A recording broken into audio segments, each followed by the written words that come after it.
ഈ പിണക്കം മാറുക എന്ന് പറഞ്ഞാൽ നമുക്ക് വളരെ സന്തോഷമുള്ളതാണ്. എല്ലാവർക്കും ഉണ്ടോ എന്ന് എനിക്കറിയില്ല. ഈ ജീവിതത്തിൻ്റെ പല മേഖലയിൽ പലരുമായിട്ട് നമ്മൾ പിണങ്ങും അല്ലേ. പക്ഷെ ആ പിണക്കം മാറുമ്പം ഉണ്ടാകുന്ന ഒരു സന്തോഷം വേറെ വലിയൊരു സന്തോഷമായിരിക്കും. എനിക്ക് തോന്നുന്നു ഈ പിണങ്ങിയിരിക്കുന്നവർ അടുത്ത് കഴിയുമ്പം ചിലപ്പോൾ അവരുടെ സൗഹൃദം വളരെ ഡീപ്പുമായിരിക്കും എന്ന് പലപ്പോഴും എനിക്ക് തോന്നിയിട്ടുണ്ട്. അതുപോലൊരു പിണക്കത്തിൻ്റെ കഥയാണ് ഇന്ന് ഞാൻ പറയുന്നത്. വേറെ ഒന്നും ആരുമല്ല, doctor Robin Radhakrishnan and Shiyas Kareem. രണ്ടുപേരും ബിഗ് ബോസിലെ കൂടിയാണ് പ്രസിദ്ധരായത്. ബിഗ് ബോസിലെ ആദ്യത്തെ സീസൺ 1 മത്സരാർത്ഥിയായിരുന്നു. പേലിമണി, ശ്രീനീഷ്, നമ്മുടെ ഷിയാസ് കരീം. ഷിയാസ് കരീമിൻ്റെ ചില പ്രവൃത്തികൾ നമ്മളെ അദ്ദേഹത്തെ വളരെയധികം ഇഷ്ടപ്പെടുത്തി. കാരണം ഒരു നിഷ്കളങ്കനായൊരു മനുഷ്യൻ ആ ബിഗ് ബോസിൽ നിന്ന് ചാടിക്കിടക്കാൻ ശ്രമിക്കുന്നു, അങ്ങനെയൊക്കെയുള്ള വ്യക്തി. പക്ഷെ പുറത്തിറങ്ങിക്കഴിഞ്ഞപ്പം കണ്ട ക്യാരക്ടർ വേറെയായിരുന്നു. സീസൺ 4 മത്സരാർത്ഥിയായിരുന്നു doctor Robin Radhakrishnan. Doctor Robin രാധാകൃഷ്ണനെ നമുക്ക് അതുവരെ വലിയ പരിചയമൊന്നുമില്ലായിരുന്നു. പക്ഷെ അതിനകത്ത് വന്ന് ജനങ്ങളുടെ മനസ്സ് കീഴടക്കിയ ഡോക്ടർ റോബിൻ രാധാകൃഷ്ണൻ പിന്നെ ജനങ്ങളുടെ ഹീറോ ആയി മാറി. അത് ബിഗ് ബോസിൽ നിന്ന് പുറത്താക്കിയപ്പോൾ അദ്ദേഹത്തോട് കൂടുതൽ സപ്പോർട്ട് ചെയ്തു. ബിഗ് ബോസ് എന്ന് കേട്ട് കഴിഞ്ഞാൽ പിന്നെ ഡോക്ടർ റോബിൻ രാധാകൃഷ്ണൻ എന്ന പേര് മനസ്സിൽ ആദ്യമേ തെളിയും. അതുതന്നെയായിരുന്നു നമ്മൾ സംഭവിച്ചുകൊണ്ടിരുന്നത്. ഇപ്പം ഞാൻ പറയാൻ പോകുന്നത് ഡോക്ടർ റോബിൻ രാധാകൃഷ്ണനെ എന്തുകൊണ്ടോ കാര്യമോ കാര്യമില്ലാതെയോ പലപ്പോഴും വിമർശിക്കുന്നതായി ഈ ഷിയാസ് കരീം അവസരം കിട്ടുമ്പോഴെല്ലാം വിമർശിച്ചുകൊണ്ടിരിക്കും. അത് ചിലവരുടെ ശീലമായിരുന്നു. പലരുമായിട്ടും ഡോക്ടർ റോബിൻ രാധാകൃഷ്ണന് യാതൊരുവിധ ശത്രുതയില്ലായിരുന്നു. പക്ഷേ പല കാര്യങ്ങൾ വെച്ച് ഡോക്ടർ റോബിൻ രാധാകൃഷ്ണനെ ഷിയാസ് കരീം പലപ്പോഴായിട്ട് മാധ്യമങ്ങളെ കാണുമ്പോൾ എല്ലാം ഏതെങ്കിലും കൊള്ളിച്ച വർത്തമാനം പറയുന്നത് നമ്മൾ കണ്ടിട്ടുണ്ട്.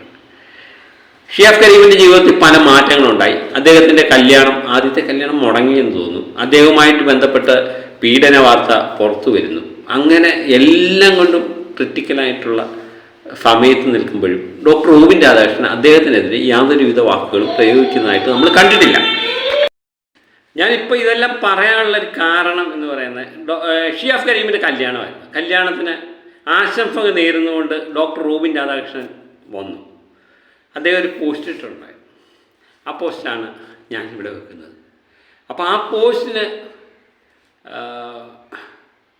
താങ്ക് യു ബ്രദർ എന്ന് പറഞ്ഞുകൊണ്ട് ഷിയാസ് കരീം അതിന് മറുപടി അയച്ചിട്ടുണ്ടായിരുന്നു.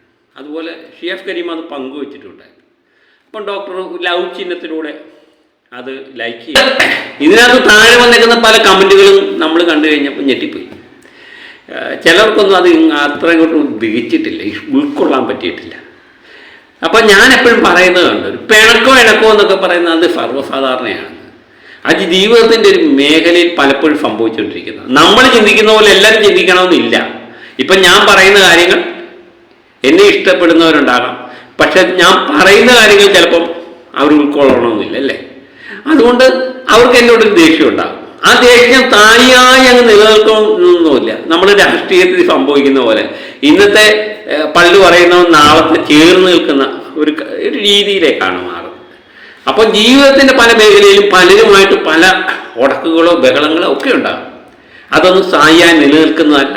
അത് നിലനിൽക്കാനും പാടില്ല എന്നുള്ളതാണ് എൻ്റെ ഒരു കാഴ്ചപ്പാട്. കാരണം ആരുമായിട്ടും നമുക്ക് ശത്രുത പാടില്ല. കാരണം ആർക്ക് എപ്പോഴാണ് എന്താണ് സംഭവിക്കുന്നതെന്ന് ആർക്കും അറിയില്ല. നമ്മൾ ഒരിക്കലും വലിയവനാണെന്നുള്ളൊരു ഭാവം ഒരിക്കലും പാടില്ല. അതുതന്നെയാണ് എനിക്ക് ഈ വിഷയത്തിൽ പറയാനുള്ളത്. ഡോക്ടർ റോബിൻ രാധാകൃഷ്ണനെ ഞാനത് കണ്ടപ്പം ഇവർ തമ്മിൽ വേറെ പ്രശ്നങ്ങൾ വല്ലതും ഉണ്ടോ എന്നറിയില്ല.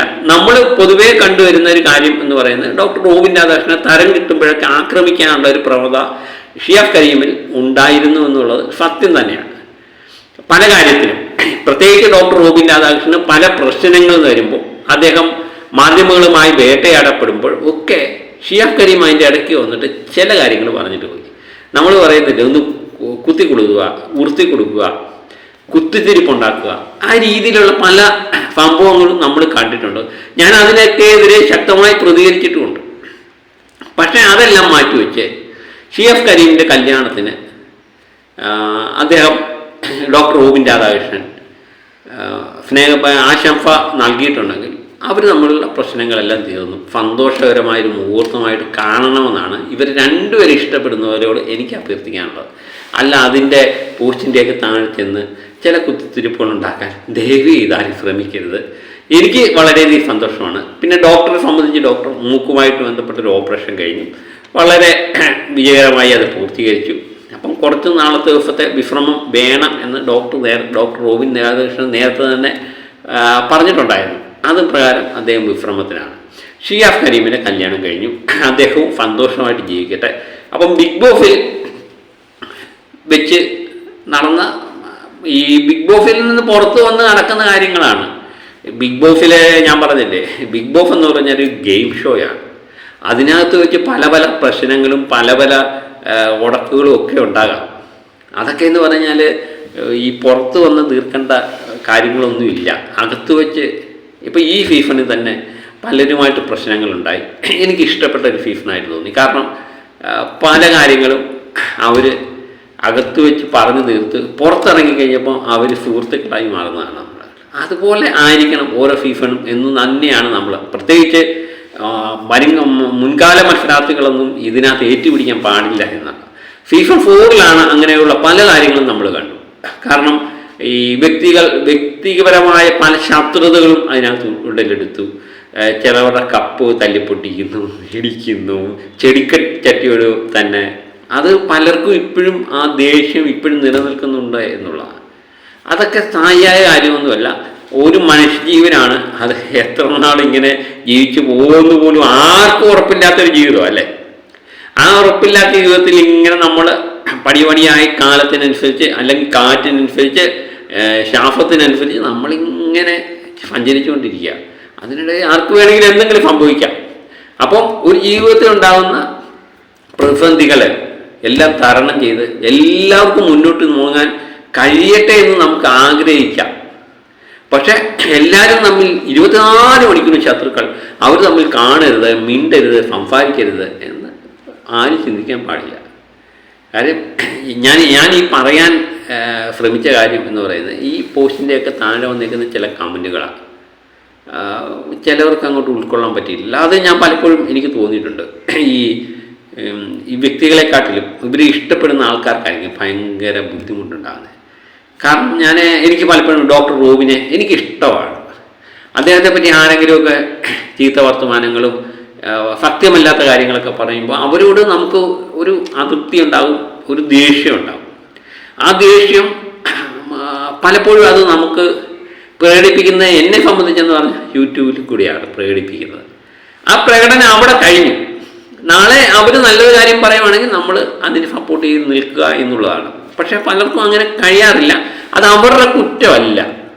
ഈ ഓരോരുത്തരും വളരുന്ന സാഹചര്യം ചിലവർക്ക് പറഞ്ഞില്ലയോ, ചിലവരോട് ദേഷ്യം തോന്നിക്കഴിഞ്ഞാൽ അത് കൊന്നാലും ചത്താലും പോകാത്ത ചിലരുണ്ട്. ചിലവരെന്ന് പറഞ്ഞാൽ ഇപ്പം തോന്നുന്ന കാര്യം അന്നേരം പറയുക, അടുത്ത നിമിഷത്തിൽ വളരെ പുഞ്ചിരിയോട് നേരിടുന്നതും കണ്ടിട്ടുണ്ട്. എനിക്ക് തോന്നുന്നു രണ്ടാമത്തെ രീതിയാണ് എനിക്കിഷ്ടം. എനിക്ക് പലപ്പോഴും അങ്ങനെയൊന്നും കഴിയാറൊന്നുമില്ല. ഇപ്പോൾ ഒരാൾ സംസാരിച്ചുകൊണ്ടിരുന്നു, അയാളുടെ മുഖത്ത് നോക്കി സംസാരിക്കുക, പിന്നെ അല്പനേരം കൂടെ അത് നീണ്ടു നിൽക്കും. പക്ഷെ പിന്നെ ആ ദേഷ്യം ഇല്ലാതാകും. ഉള്ള കാര്യം ഉള്ളതുപോലെ തുറന്നു കൊടുക്കുക. അല്ലാത്ത സമയത്ത് നമ്മൾ സ്വതന്ത്രമായിട്ട് നമ്മുടെ മനസ്സിലൊന്നും വെച്ച് പെരുമാറാതിരിക്കുക എന്ന് മാത്രം ഓർമ്മിപ്പിച്ചുകൊണ്ട് ഷിയാസ് കരീമിൻ്റെ വിവാഹത്തിന് എല്ലാവിധ ആശംസകളും നേരുന്നു. അപ്പം മറ്റൊരു വീഡിയോയുമായി വീണ്ടും എത്താം. Okay, bye.